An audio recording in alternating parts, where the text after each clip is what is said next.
Apakah kalian tahu mengenai penduduk sebagai sumber daya pembangunan? Jadi, sumber daya manusia adalah segala potensi dan kemampuan yang ada di dalam diri manusia yang dapat dimanfaatkan bagi kepentingan dan kelangsungan hidup manusia itu sendiri. Dan juga sumber daya manusia dapat dibagi menjadi dua, yaitu mikro dan makro. Pengertian sumber daya manusia secara mikro adalah individu yang bekerja dan menjadi anggota suatu perusahaan atau institusi dan biasa disebut sebagai pegawai, buruh, karyawan, tenaga kerja, dan lain sebagainya.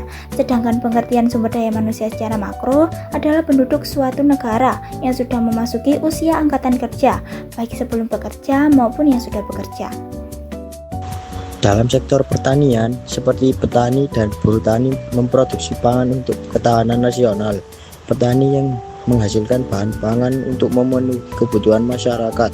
Buruh tani yang membantu dalam proses penanaman dan panen. Peternakan menciptakan pekerjaan bagi peternak, pekerja pakan, ternak, dokter hewan, dan sektor terkait lainnya, dan juga menghasilkan produk bernilai ekonomi produk seperti daging, susu, telur, dan kulit menjadi komoditas yang mendukung industri pangan dan manufaktur.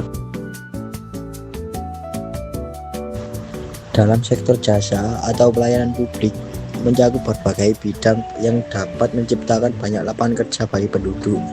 Tenaga kerja yang termasuk ke dalam sektor ini seperti guru, kurir, dan ojek.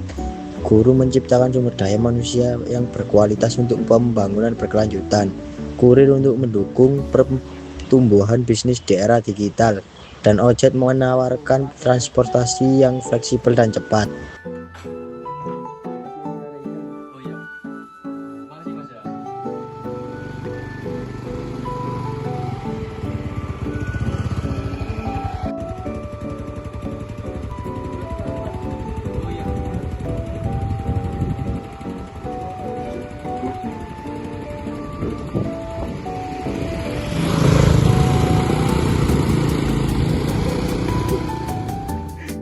Mendorong pertumbuhan ekonomi, pedagang membantu perputaran ekonomi dengan menjual barang dan jasa yang dibutuhkan masyarakat, dan juga menggerakkan ekonomi rakyat, membantu perputaran uang di masyarakat dengan menawarkan barang dan jasa terjangkau.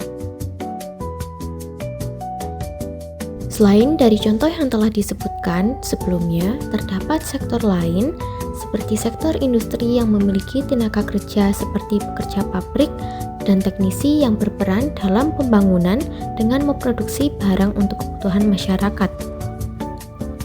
Dalam sektor teknologi seperti programmer dan insinyur IT berperan dalam mengembangkan inovasi dan teknologi baru.